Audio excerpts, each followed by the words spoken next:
Hi, you're watching BloombergQuint, and today we're discussing what has become the very controversial PNB Housing-Carlyle transaction. Now, before I introduce my guests, if you've been buried in a hole somewhere and have not already read about this story, here are the quick facts. PNB Housing, a subsidiary of PNB Bank, with Carlyle as a key stakeholder already in the company, was looking to raise funds for several months now. And a few weeks ago, it finally did announce a preferential allotment to Carlyle and a few connected entities, as well as two other existing shareholders participating in that preferential allotment. The preferential allotment would have raised close to 4,000 crore rupees for PNB Housing. And this was the deal transaction. But the deal has not gone down very well with all, one of whom has joined us on this discussion today, Gupta of SES, the proxy advisory firm. And Mr. Gupta, in his report, raised several issues with the transaction, which he thought, put in a nutshell, were anti-minority. We'll talk about those. I also have with me today Amit Tandon of IIAS, also a proxy advisory firm. And while Amit's firm has not put a note out against the deal, the broad sense that I get from conversations with him is that he is not opposed to the deal at this point in time. Now, what's happened is the deal was announced, objections were raised. Subsequently, Sebi sent an email to the company, that's PNB Housing, saying you cannot put this transaction to vote with shareholders because you have you violated one of your own articles within your articles of association. As a result of which, it seemed as if the EGM, which was to take place tomorrow, would not take place. But today, PNB Housing moved to the Securities Appellate Tribunal, who has allowed for the EGM to continue, but has said that the results of the EGM will be kept confidential in a sealed envelope by NSDL. So that's a quick wrap of the story so far. Mr. Gupta, Amit, thank you very much for joining me here on this point. Mr. Gupta, the first point or the first question goes to you. And that's because you've raised objections against this deal. And so I want to start by asking you to give us in 30 seconds, the key gist of why you think this deal is anti-minority. First of all, I would make a correction in what you said. The Sebi has not said that EGM should not go ahead. Sebi had not said anything. Sebi only said the resolution 1 should not be acted upon. And what SAT has allowed is that the voting to continue, which Sebi never stopped, and results not to be declared. So more or less what Sebi has said, as SAT has said the same thing, but we will know what is the final view of SAT later on. Having said that, I will say there are two basic issues which makes it anti-minority. The one issue is that 85% of shareholders get into a huddle and decide to issue to themselves or deny to themselves the shares and leave 15% in the cold. Now, if you are issuing shares which are either with the consent of 85%, the 32% that is PNB is voluntary saying I am not taking. So same shares are being taken by Carlyle. So 85% are taking and you are leaving only a small minuscule minority of 15% in the cold. And the issue is this, why those 20% were also included, those are two unconnected to Carlyle entity, is simply because if they were not included, they would have voted against the transaction and the transaction would fail. So in order to buy peace, those two were included. That is the first objection. The second objection is that when you read a resolution right from beginning says that in accordance with against the transaction. We have not heard any commentary from them as yet on whether they are pro or against the transaction. No, we have not. See, the issue is very simple. If they are being allotted after their consent, the shares, correct, why they will be opposing it? That is very simple logic. Exactly my point, that they are participating. So we know they are pro, but we don't know if they were not participating, whether they would have voted against. I was just making a minor addition to what you said. I agree, but that is my interpretation. And sure, I understand. To my interpretation, that is one point. The second point is that when you start reading a resolution, you read a resolution if it says that in accordance with the article or in compliance with or in consonance with the articles of association of the company.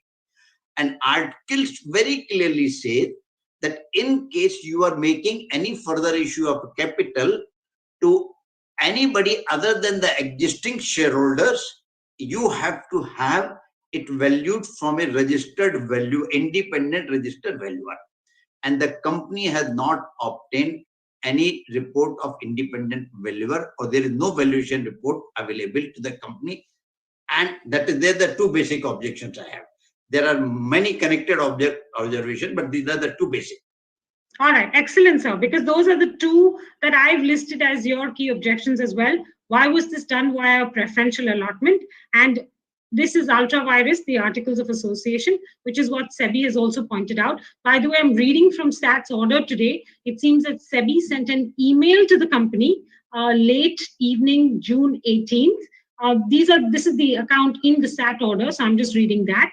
And it directed the company not to consider item number 1 of the EGM, item number 1 being this fundraise and this transaction with Carlyle through a preferential allotment, till such time an independent valuation of the shares is done by a registered independent valuer.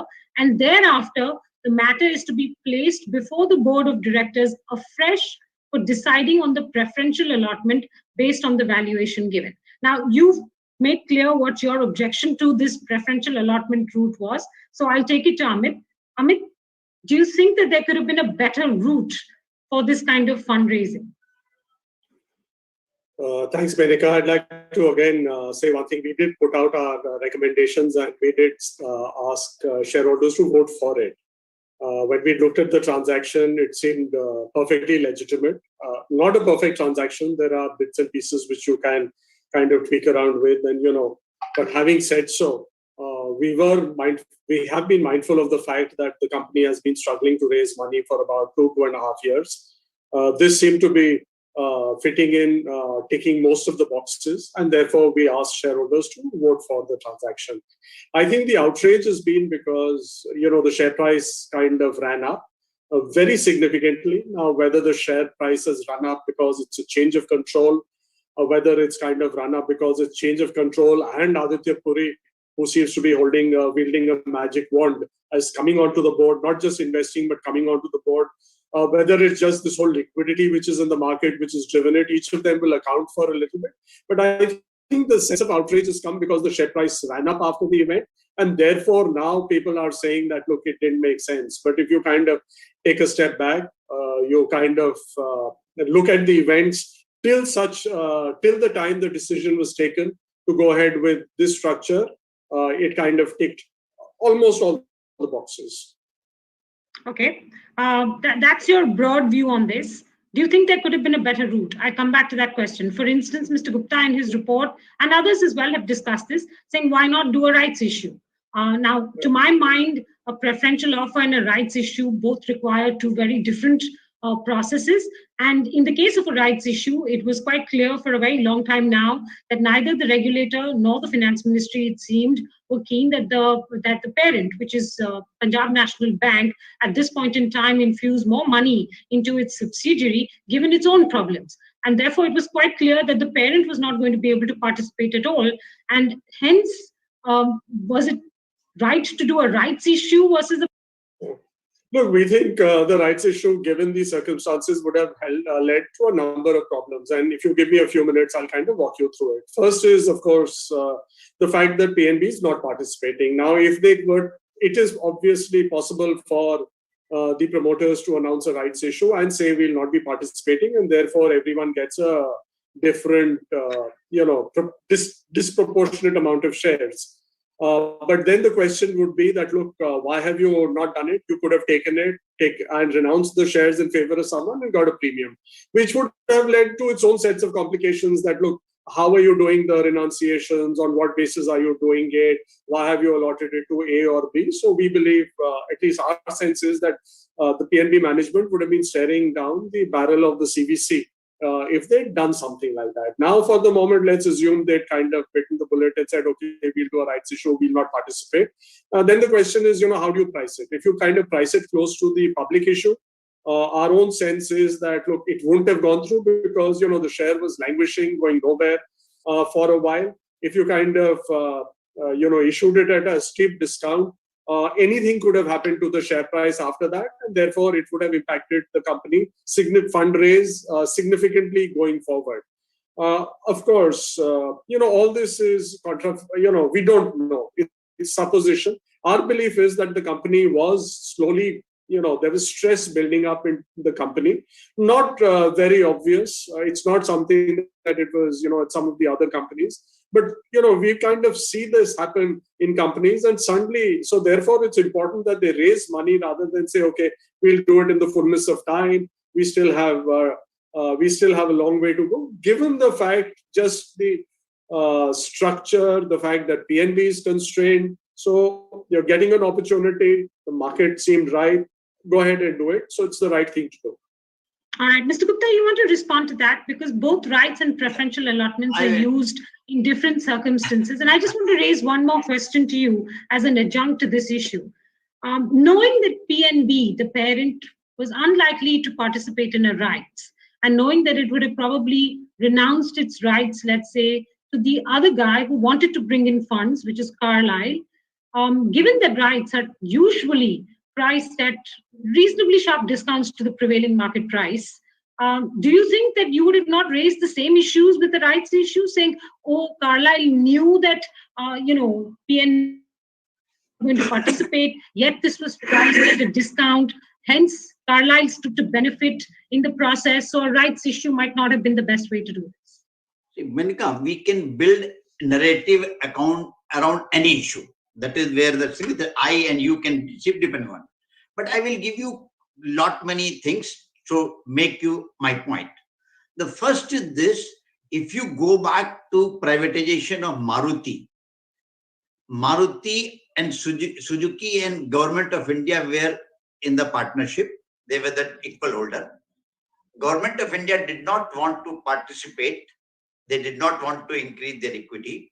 What happened? The company decided to make a right issue, and the right issue was decided. After that, the valuation was done, and the Government of India renounced the right issue in favor of Suzuki at a substantial premium of 3,280 rupees way back then. That is one.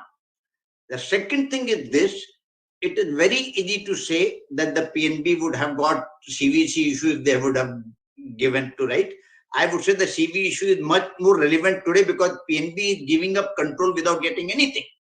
The third issue is this: in today's time, if you look at the new regulations of right issue, earlier there was a minimum subscription clause.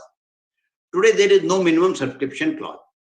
Second thing is this: if PNB would have approached RBI that, look, I am not going to put my money, but I am going to make a right issue, and today right issue entitlement are listed on the stock exchange, I will sell my right issue there. There would be no problem. One, PNB could have said, okay, my own shareholder have suffered last 3 years because of price erosion.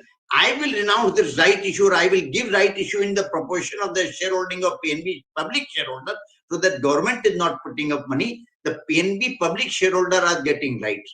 There could be so many ways to do it.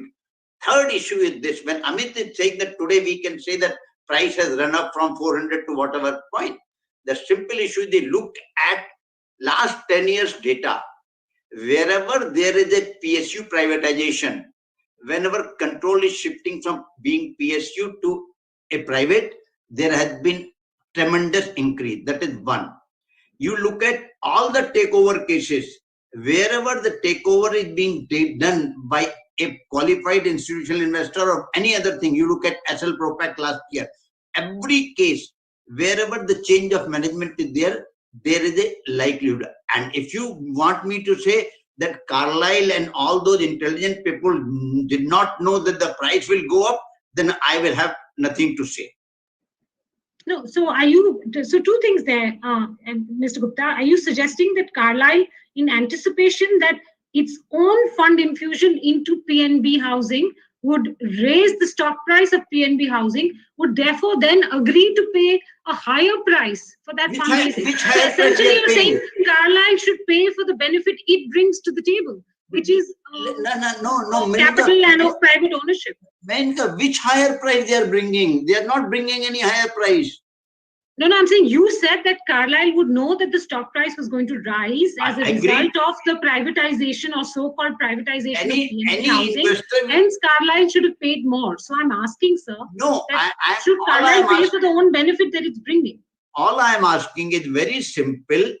If it was a right issue, Carlyle would have got proportionate shares and anything additional they wanted to buy, because they are getting a full control of the company. It is not that they have a chairman. I have one question, sir. If it was a rights issue, and it could very well be, like, yeah.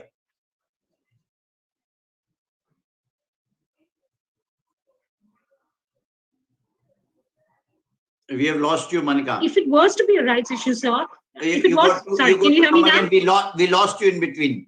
We can hear you now. Saying, okay, sorry, I'll repeat my point. If it was to be a rights issue, like you pointed out, and you've pointed out many benefits of a rights issue, potentially, companies make decisions based on the commercial realities. I have just one question. For a rights issue to succeed, it would also have to be priced at a discount to the prevailing market price. So what would have been achieved? Carlyle would have still infused funds into it at a discount, and everybody else would have, you're saying that it would have given public shareholders a chance to buy more shares at a discount. But we don't know if there was any appetite for that, right, sir? You're not getting the point. In a right issue, everybody subscribed at the same price. So whether Carlyle is, and if you would have made a right issue of 400 rupees, if public shareholder did not want to participate, they will not participate. You can get higher allotment. There is no problem. But the issue is two issues. One is the pricing, and the pricing, as I said, we are not focusing on that. The articles provided the pricing has to be based on independent valuer certificate. And you know the book value of the company is 530, and there was no urgency because its CRAR is much more than what is required by RBI. The prudential law, it is there. So there was no urgency. All this can be weaved around that there was urgency, we were in a position, blah, blah, blah. No, I don't buy this argument. I am saying... I'll get to the articles. So I'll get to the articles in just a bit. I just want to... I don't assume that both of you will agree on the issue of rights versus preferential allotment, but I just want to summarize it, that you believe, Mr. Gupta, that the rights would have been fairer because if it was being priced at it, if shares are being given out at discounted prevailing market price, then everybody would have gotten the option to participate at that discount, whereas in a preferential allotment, that was not the case. Only a few shareholders got a chance to participate, and hence it was unfair. Have I summarized that correctly? I would say one more thing. The other thing is that the preferential issue has not been priced at a right value. The problem that is being created, or it is conveyed, that Sebi has formula. Sebi only says floor price. Sebi doesn't say that you can't issue it more than that. So that's correct, sir. But it would also depend on what the buyer is willing to pay, right? No, but please understand, that is what I'm saying. If you are selling the family jewel, you are giving up a control without control premium. What is this? What is happening? And secondly... But there is no law, sir. So we are now talking... it is one thing as a shareholder to wish for a higher price. There is no law that mandates a control premium, Mr. Gupta. Manika, as far as the law is concerned, I am only talking about article of association. Rest is governance issue. Nothing is violated in law. Violation is only of article of association. But then I am saying that because the law is violated and right issue, we are just, that is on the governance point. It is not on something. And I will tell you one more thing. PNB is guilty of hiding the price sensitive information, and I will tell you how. PNB last year in January had said that we will not go below 26%. Suddenly you spring a rabbit out of hat and say that we are going to 20%. Now, where is the decision of the PNB board which has been conveyed to the shareholder of PNB as well as PNB Housing that PNB will go below 26%? Where is the decision? Where it is communicated? Okay, that's a point. While companies and parents can change their mind, given that there was a pandemic in between, because I think the statement you're referring to was from 23rd January 2020. Since then, things have changed. And Yes. also, we know that PNB has not gotten clearance from RBI. No, but they should have told. They should have told to the market with a notice that yes, we have decided the PNB. Where is the decision of the PNB board that yes, we are going to dilute in equity in PNB Housing Board? Where is that decision? Show because me. they're not selling shares, sir. PNB, No, PNB not. Housing The is doing decision, a fundraising issue, as a deci- result of which PNB is getting diluted. Tell me one thing. Can the PNB Housing Board decide to give up control of PNB in PNB Housing? No, it has to be decision of the PNB board. PNB Amit, board was in the control. Okay. Let me get Amit's view on this. Amit, do you believe that from a governance point of view, both the fact that they chose a preferential allotment route over something else, as well as now what Mr. Gupta is bringing up, saying PNB never did make its new intention absolutely clear, both of those are big misses? So look, let me first come on another aspect with this comment on another aspect with Mr. Gupta mentioned. He's kind of saying that, look, he's got the price and he's saying, look, pricing is 390. Sebi formula says it's that nothing prevents it from being higher than 392 or 393, what they've chosen. But he's not willing to accept the same when you're talking about the CRR ratio, when you're talking about the capital adequacy ratio. RBI has just specified a floor. There's nothing which says it cannot be 18% or 22% or 24%. So therefore, and given the fact all the struggle which NBFCs have seen raising fund, I think it's appropriate for the bank to fortify its balance sheet at this stage. As far as this whole thing on PNB is concerned, we've kind of seen a couple of the other transactions, what is happening in the environment all around us. And the best example is what has happened with the Axis Max transaction. It's kind of gone back to the drawing board 3 times because somewhere down the line, RBI is uncomfortable when any of these companies own more than a specified percentage, which now at least what we hear from the market is though RBI has not articulated it and RBI doesn't do these things, unfortunately, seems to be a threshold of below 20%. So once that is there, you're already reading the signs in the market. Now to say that, look, there's a change in regulation and therefore the company needs to comment on saying that, look, regulations have changed. Some of these things just flow as a consequence of the change in the environment. We need to remember that between then and now, PNB is kind of absorbed 2 other banks, and therefore, they themselves are kind of caught up in absorbing those banks, integrating it, ensuring that the workers are there, the back offices are integrated, they're not losing customers, etc. So they've got a lot going on. RBI is kind of nudged all these entities to kind of come with a holding of below 20%. It's kind of falling in line. I'm not sure whether, so therefore that's how we saw the whole, the fact that RBI is not, PNB management has not commented on 26%, etc., etc. And to be honest, PNB management has done nothing. At the end of the day, if they did, going back to what we just heard, if they did a rights issue and then said, okay, we are not taking it, it gets renounced in favor of everyone equally. And the question would again be that, look, the CAG would say, look, you've renounced it. How have you renounced it without getting a premium if it's at a steep discount? Because you're eligible for that.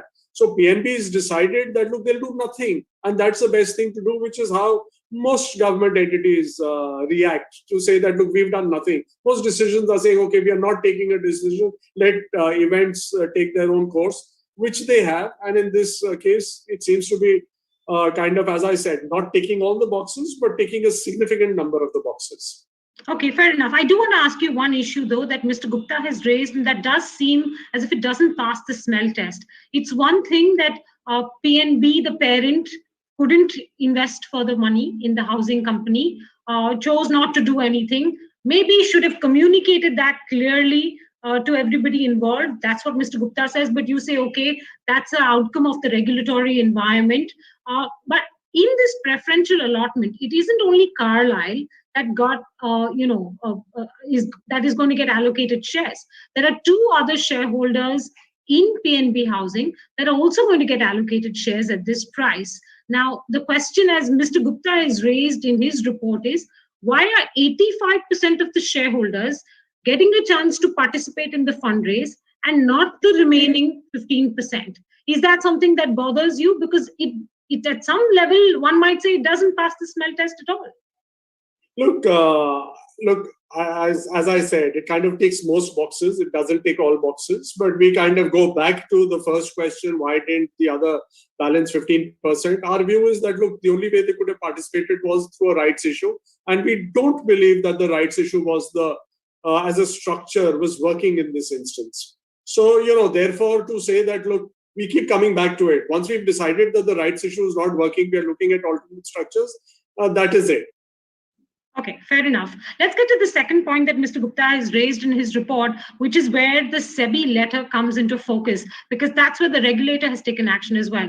In that this preferential allotment was ultra-virus the articles of association of PNB Housing. Mr. Gupta, do you want to very quickly, in 20 seconds, run us through why you think it was ultra-virus, or what is the provision in the articles, and why or how has this preferential allotment violated that, and therefore why you think that this is legally not done?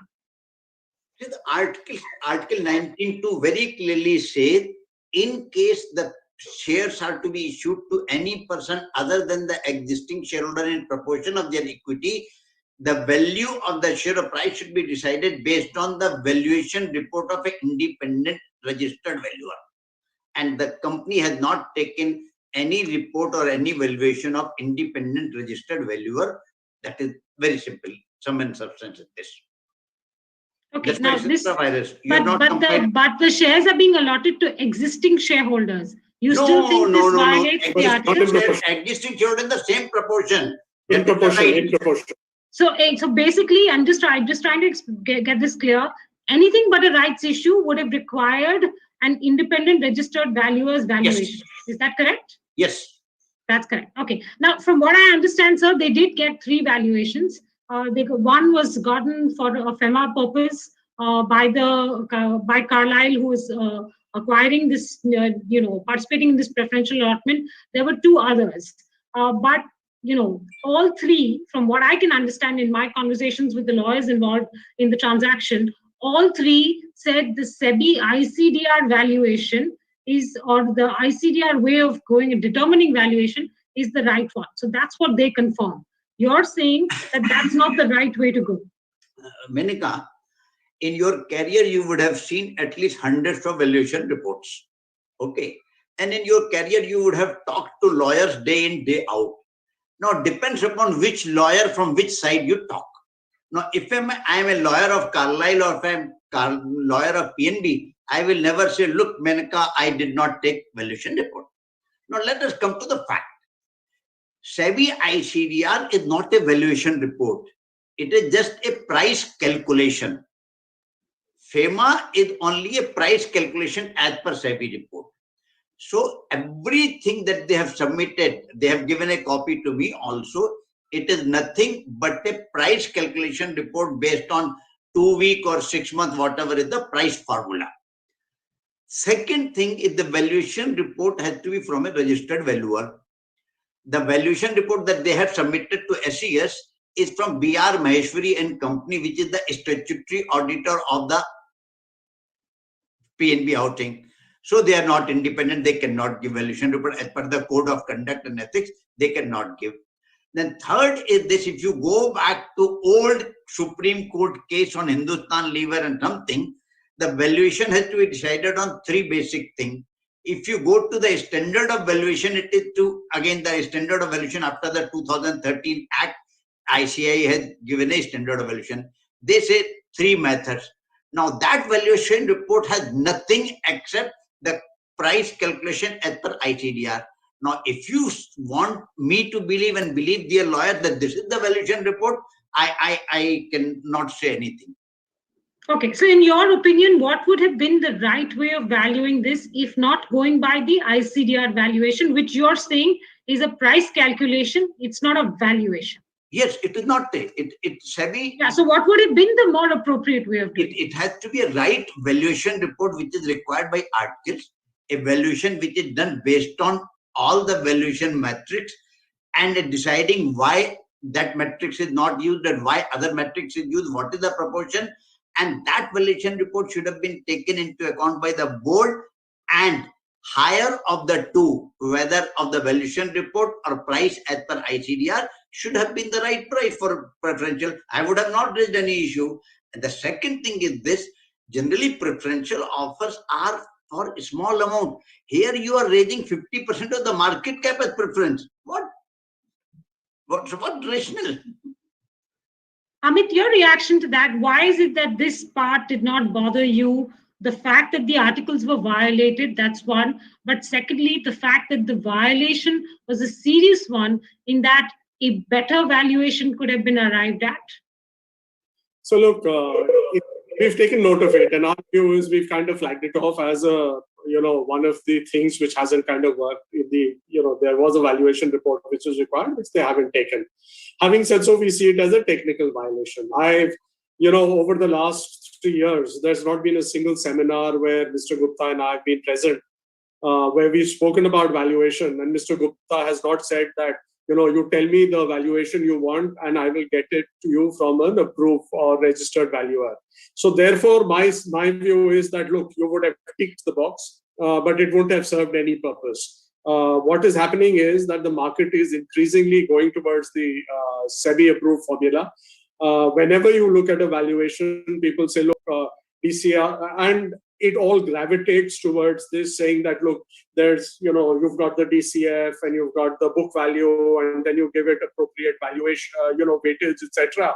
And you kind of come to 2, 3, 4 rupees or 2, 3, 4 or 5% in and around the what the SEBI formula is. It kind of works well for everyone. So therefore, are we kind of saying that, okay, just give me this letter, I'll accept it at face value and everything is okay? I think that is not how we see it. We've looked at it. They've got some reports, valuation really at the end of the day. We are looking at what they've complied with the SEBI formula. Could it have been higher? Of course, it could have been higher, but that's kind of wishful thinking. In the aggregate, it kind of made sense. And the valuation report, technical violation, should it mean that you shut down a 4,000 crore issue? Does it mean you shut down a full business? Stop it from growing because you've not done the valuation? I don't know. But, it's interesting in terms of what, and therefore we need to understand a little bit more of what, the import of the SAT order is. That if they get a valuation report and then they have a fresh meeting, the whole market has changed. I mean, the share which is quoting at I'll come to that in just a bit, Amit, because anything... Yeah, I'll just come to that in just a bit, because anything here therefore the look-back price changes. The look-back price is the post-deal price. Yeah. So now, we flagged off the valuation, but it's a technical violation. Is it something on which you shut the issue, etc., etc.? Given the fact how valuation reports are, isn't that a really cynical view, Amit? That's a very cynical view that any valuer will give you whatever valuation you unfortunately, want. That's that mocks everything in our legislation, company-wise and SEBI, right? So look, you've got good regulations and you've got bad regulations. Getting a valuation report for a listed company doesn't make sense because you've got the SEBI formula. And if we don't go by the SEBI formula, we are actually saying that, look, the market also doesn't work for us. So the market also is mispricing all the time. Then that begs the question that, look, what has SEBI been doing all these years if the market is also not being able to determine what is the fair price of an entity? Of course, periodically there is mispricing. I'm not taking it away.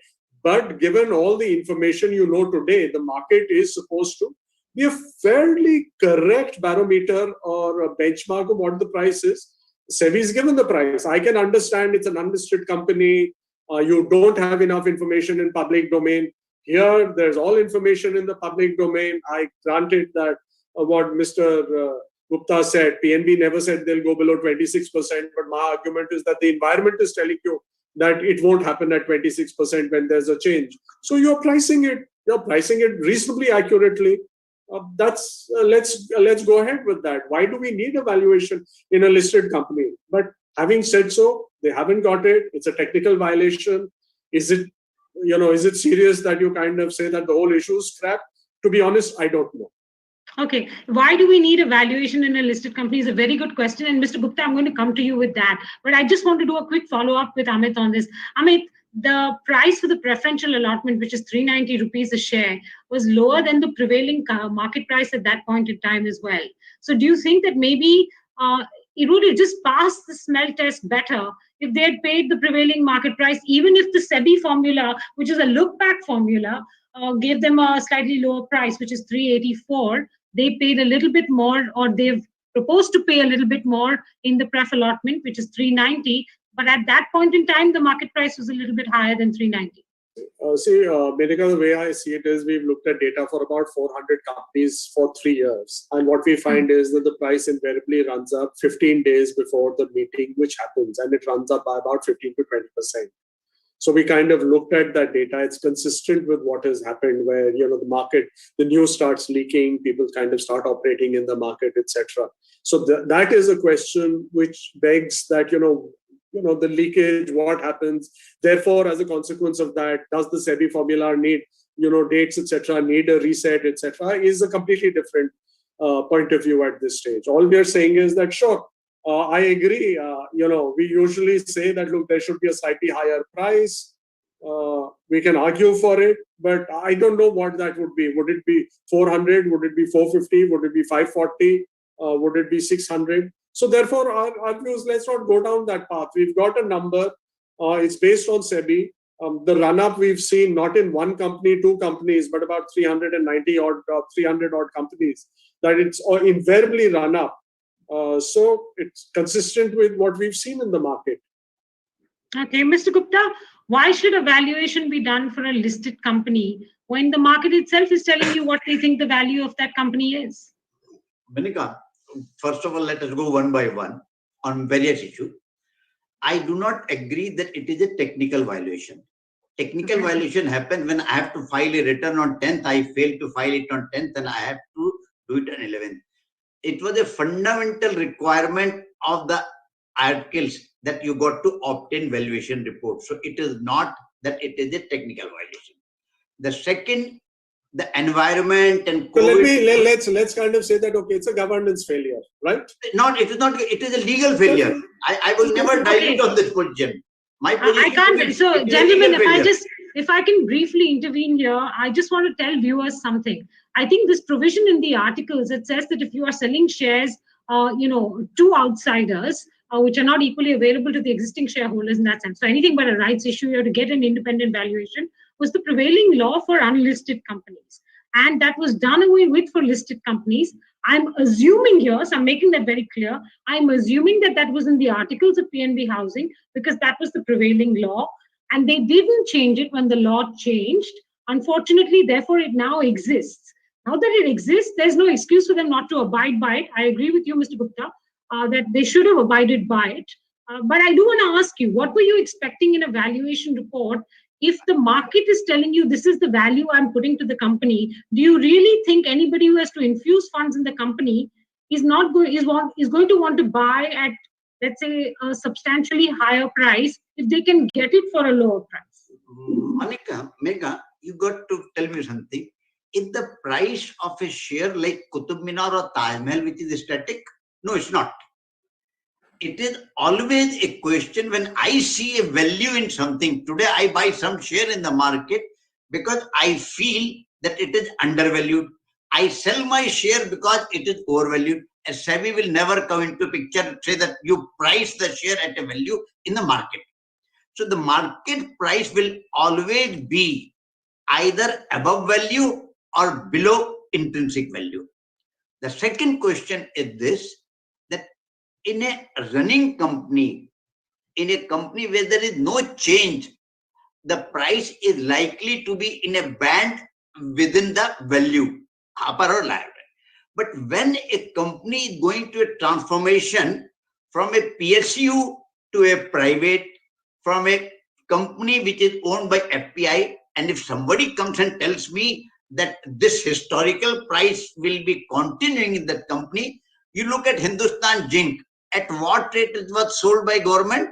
30 rupees, 10 rupee share. Today the 1 rupee share is 300 and odd rupees. So I'm Mr. saying, Gupta, forgive me for interrupting you here. Again, you're making the point that the buyer should pay for the benefits the buyer is bringing to the table. No, That is absurd. No, sir, we can't say Carlyle, you're changing the nature of this company from no, not to at all. private sector. You must pay for it. No, Menka, not at all. I am saying, give me control premium. It's a very simple. Do you think that there is Give whom control premium, sir?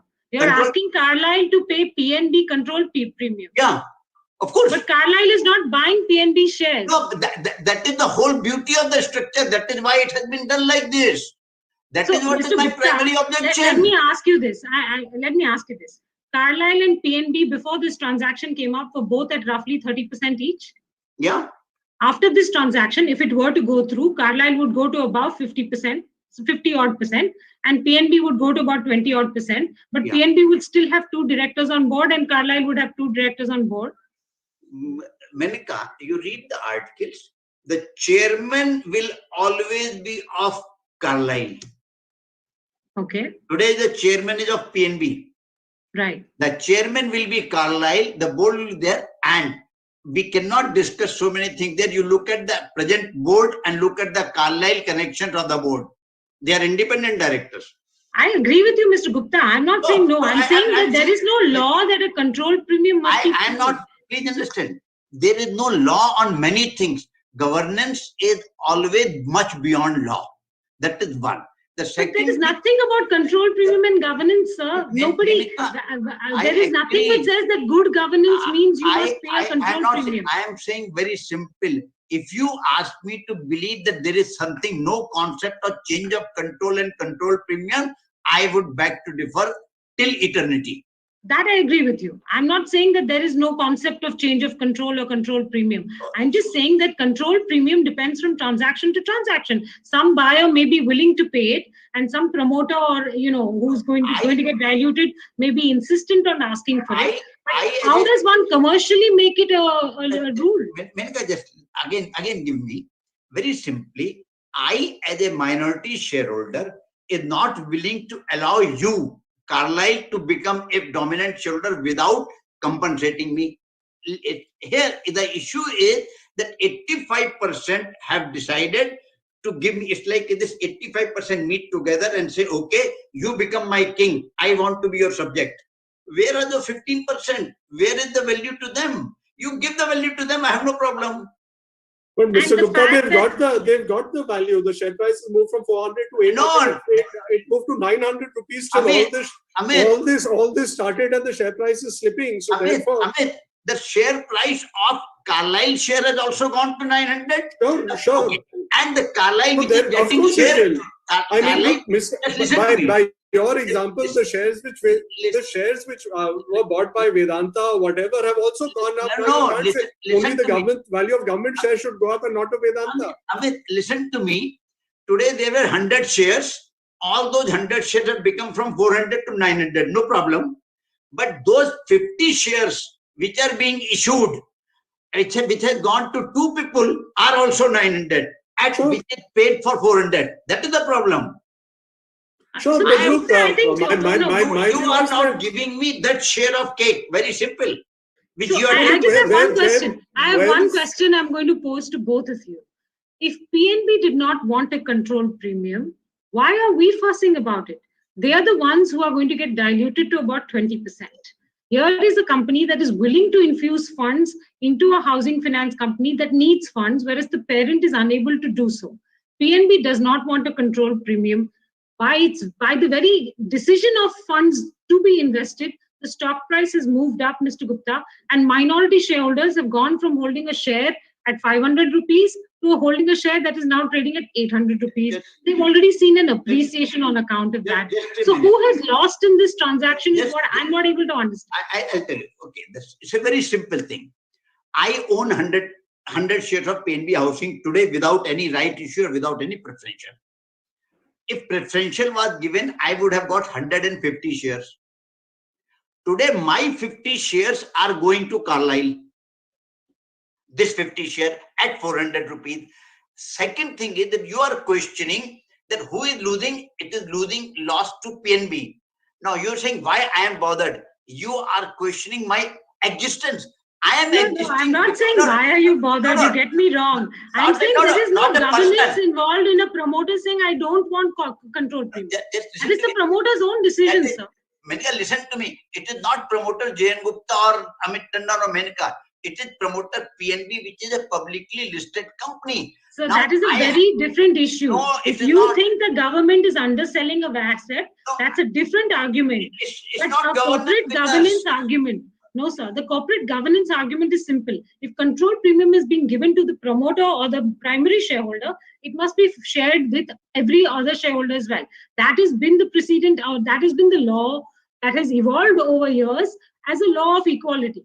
Whether the government is undersold or oversold, that is a whole different debate to be had. We're talking about the governance issues in this transaction. Please understand two things.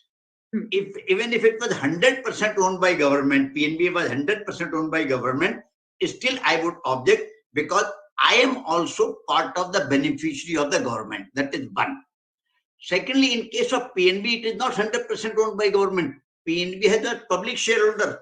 So their right is also getting affected because if the PNB would have got control premium, it would have gone to PNB Bank and they would be benefited. So I will never be able to understand this logic that if PNB was giving up so good, so that tomorrow if Prime Minister or President decides to sell Taj Mahal or something, what is your problem? No, my problem is that it is national property. I'm not saying it's not a problem. I'm saying it's separate from a corporate governance issue. Mr. Gupta, don't get me wrong. You think that this was not the right price? Like, I think we've always agreed amongst the three of us that, value, price, this all lies in the eyes of the beholder after a point, right? So if you believe that this was too low a price, that's a fair point to have. We can argue that, to end. No, but again, there is no governance violation. Menika, let us divest the two things. I am not at all saying low or high. I am saying the price has not been worked out according to articles. That is one. And I'm saying whatever price you would have worked out, because your dilution, you are giving 50% of the market cap as a new share it with the existing shareholder. If they want to subscribe, let them subscribe. If they don't want to subscribe, Carlyle could have increased their allotment by applying for more, because today there is no restriction in applying for additional share. If PNB would not have applied, public share would not have applied, Carlyle could have taken 100% of the right issue. I have no problem. Okay, so yes, you're still saying that the rights issue is a better route, right? I will maintain. Okay, fine, fair. And we've debated that, so I won't go back to Amit with that again, because I think he's made his views very clear as well on it. Amit, I have a question to you now. What happens from here on, right? If as they've been asked to get an independent valuer's report, only one of three possibilities could take place. The valuation comes below the ICDR, or the pref allotment price. It comes at the pref allotment price, or it comes higher than the pref allotment price. In the first two instances, everything's fine. The pref allotment is at a price that sinks in with the valuation report. That's okay. If the valuation report says this company is worth more than the pref allotment price, then it seems to be the suggestion that Carlyle or whoever is infusing funds should be paying the valuation price or the price determined by the valuer's report, not the price determined by the ICDR formula. Is that correct? Look, I haven't seen the order, but yes, prima facie. There's no order. SAT has not said anything. Okay, but SAT has not said anything. I'm just looking at what are the options now. Yeah, but look, my view is, what is more important is in terms of if they say that, look, what are they taking as the relevant date? If they say that, look, this is the relevant date is now going to shift to some date in June or July or whatever it is, that means that the whole pricing will be off completely. Will you elaborate on that for viewers a little bit? Because not everybody will be clued into the fact that look-back price is from a relevant date, and now if the board has to reappraise this, then that will become the look-back price, right? Yeah, absolutely. So you've pretty much summed it up that, the date of the board meeting determines, how many days you go back, look at the price, and then look at what the average price is.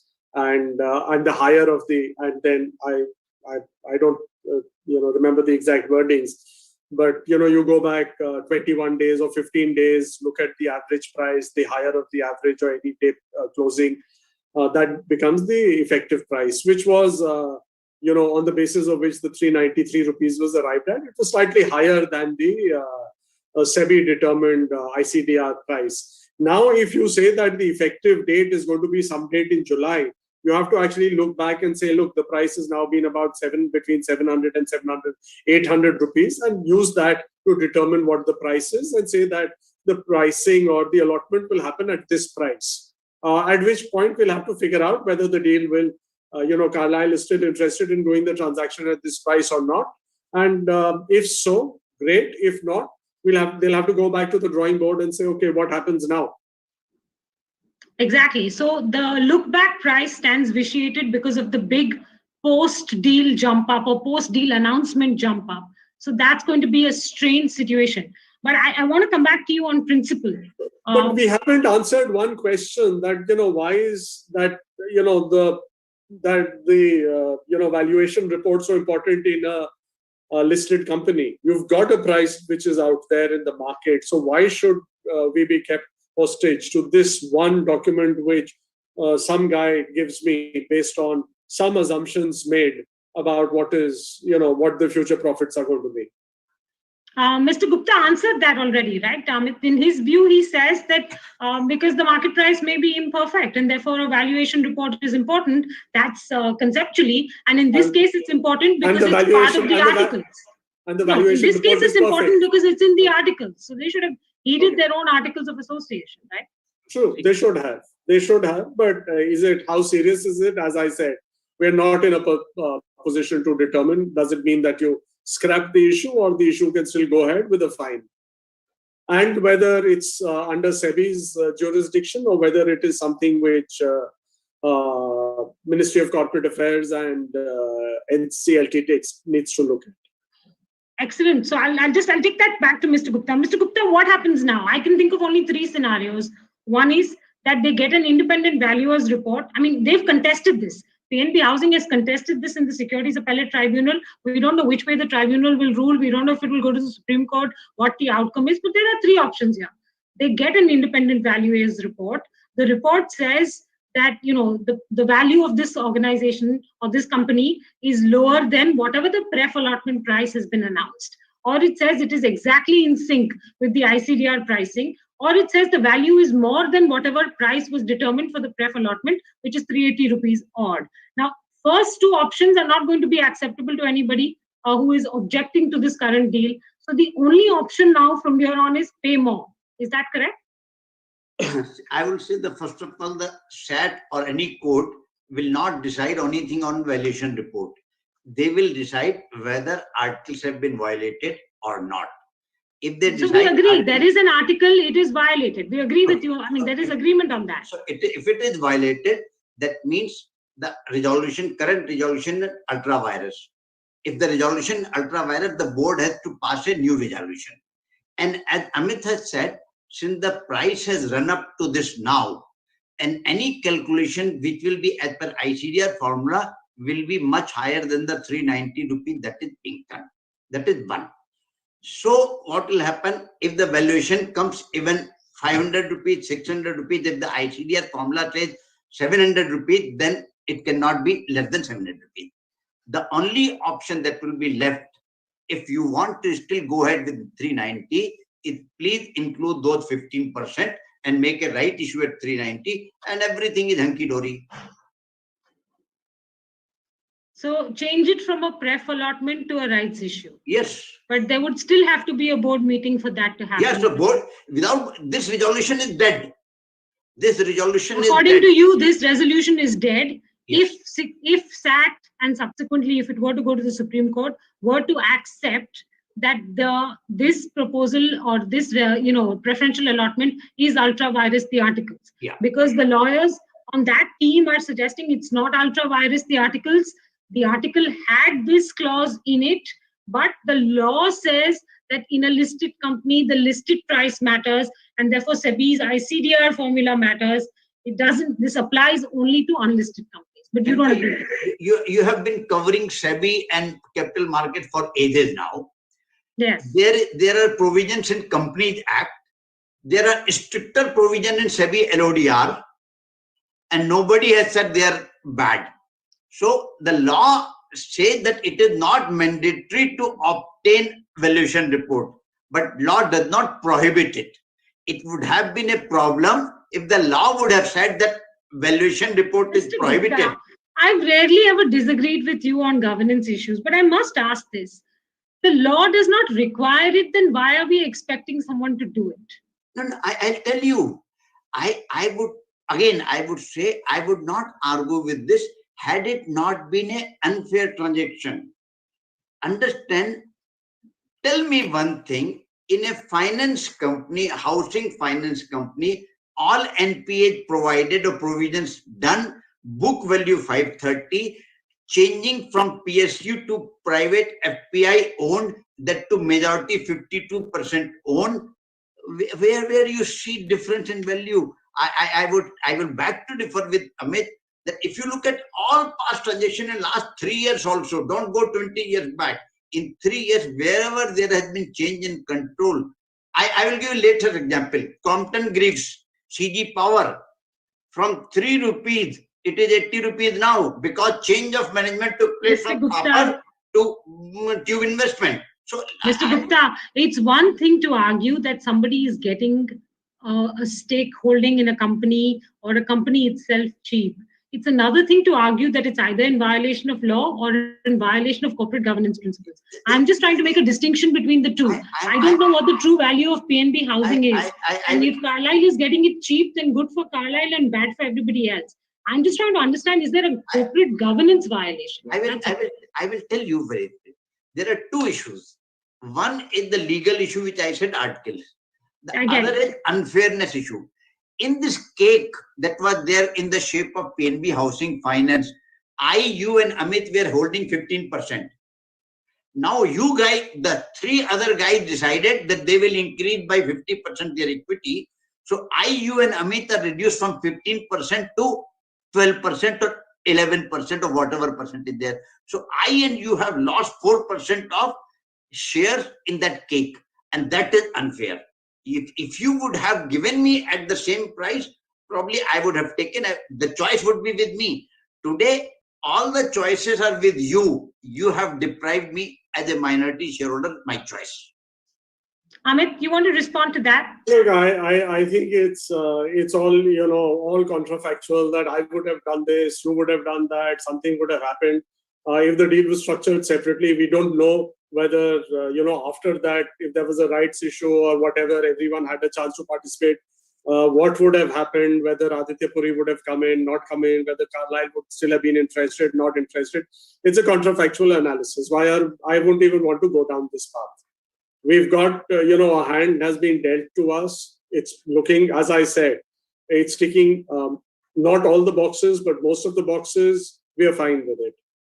I'd argue that, look, I've got a windfall gain. I should, if I had 15% holding, it's come down to 12, but my share price has kind of more than doubled in value. At one stage, it had till all this drama started happening and the share price started slipping. I would have sold at 900 rupees and gone on with life. Let someone else figure out what to do with the business.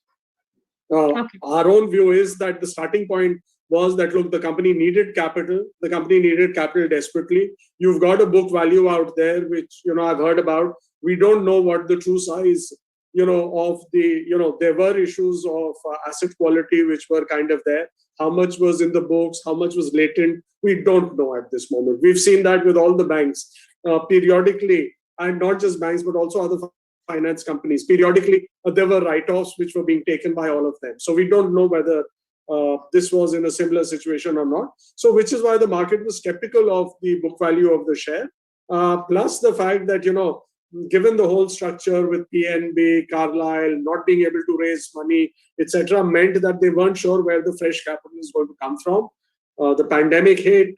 It's not easy to get money. Here's a bunch of people who are willing to give money. You take it because it ensures that the business runs. Let's not, and I'm not talking about small companies. Look at SBI Home Finance. It carries the State Bank of India name. The company's gone nowhere.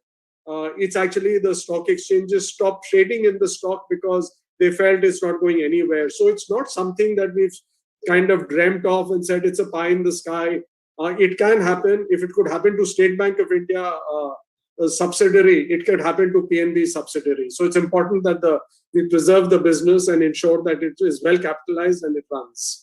But Amit, I have to ask you this question: Why are we being grateful that Carlyle is putting money into this housing finance company? No, because if we were not being grateful, we would have asked the question that if this was the price, then maybe PNB should have bid it out to whoever wanted to come in and invest at this price. Maybe there would have been other takers at this price, or there would have been takers who would be willing to pay more. We'll never know that, right? Look, we'll never know that. At the end of the day, someone might turn around. Look, people could have also bought stake in the market. No one even tried to buy 1-2% to say that, okay, should it open up, we are going to make a bid for it. And why did they not do it? Because you've got two shareholders who are sitting there with about 75-76% of the holding. How do you negotiate clauses? How do you do it?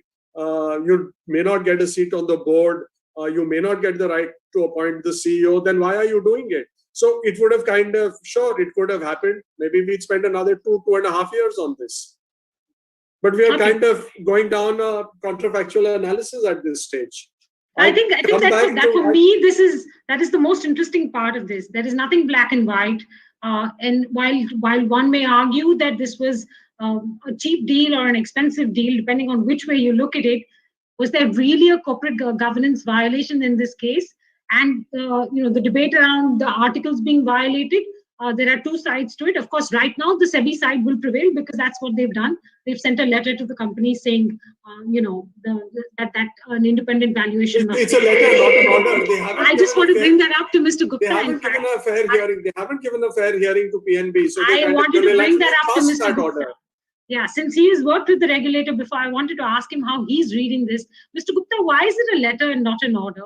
That confused me a lot because I was assuming that if Sebi wanted to make a point, it would have issued so within an order. Why write a letter to the company?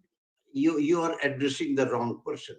I can't speak. Sir, you have long regulatory experience, so I'm asking you to give me a reason. I tell you, it can be.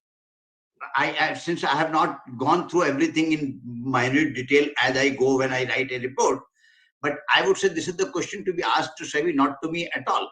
But Sebi won't answer me. Just for a moment, even if it's hypothetical, is it unusual that they've written a letter to the company and not issued an order? That is a fact. I don't think it is unusual. I don't think it is unusual.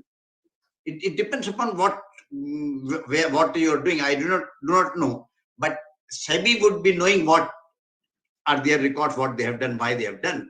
But I would say... So I'm telling you from the SAT, I'm not making this up. We know that no order has been issued because no order has been issued. We know that from the SAT side. They sent a letter.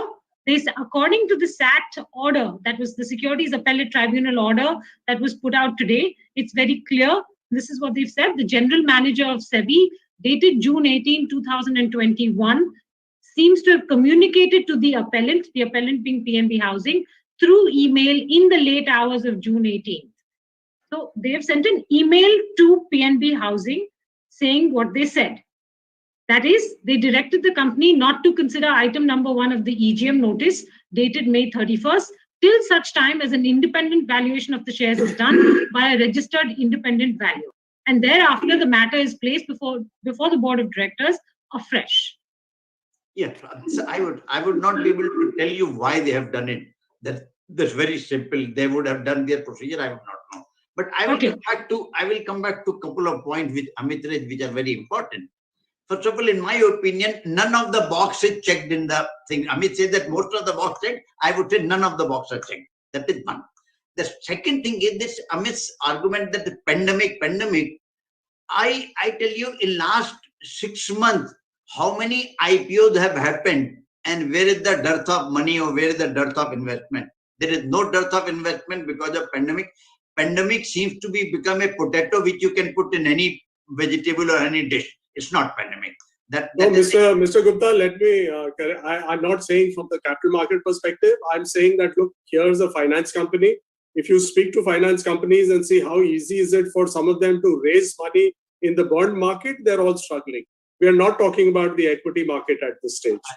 I will tell you, I see records. Only couple of days back, Shriram Transport Finance has raised tons of money. There have been money raised by many companies, but let us not argue on this because it's not a debate between me and Amit.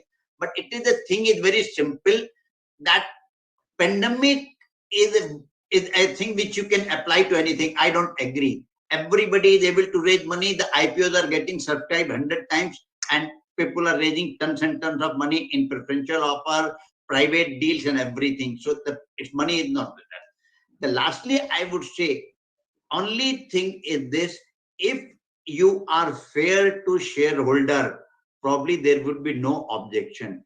Here, you have forgotten existence of those 15% who have no voice. And it is for them I speak, because those 50% needed to be taken care of in this. You do right issue, they are taken care, whether they want to apply or not, that is their choice. They are happy with 900, 700, 500, whatever price is not. I have no problem. I have no issue in pricing. I have issue with only one thing, that you have left out minuscule 15% minority and accommodated 85%. That's all. So again, Menika, just, in principle, we always like rights issues, but in this case, we believe that, you need to run horses for courses. Given the structure, given all the informalities which were there with the PNB ownership, this was the best way to do the deal. All right, gentlemen, we can debate this further. This is what makes it such an interesting topic, because there is no black and white in this, and different people will approach this differently. Thank you very much to both of you for your views. I'm just going to leave readers, viewers with this one thought, right? And I know that we should not mix up the ends and means, but what is going to happen here on?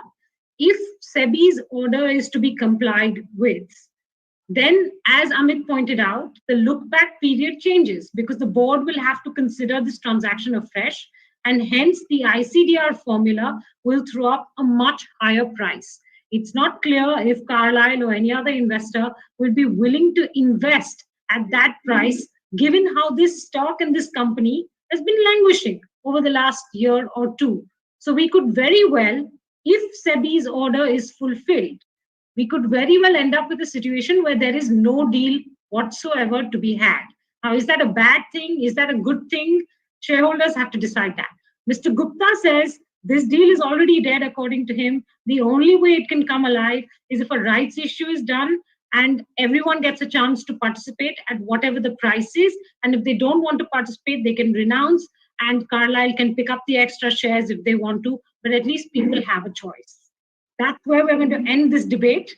We'll see what comes of it. The Securities Appellate Tribunal has said it will hear the matter on merits in July. So we'll be tracking that case closely here on BloombergQuint. Amit, Tandon, Jay and Gupta, thanks very much for your time this late hour this evening. Please get on with your dinner. Thank you. Thank you very much. I hope you're sending us dinner now, Menika. Unfortunately, media companies have had it worse than housing finance companies, Amit. No, there's no money in the budget anyway. So maybe and there's no money in the budget for meals. No, I tell you, I can send you dinner, but it is not a dinner time yet. Okay.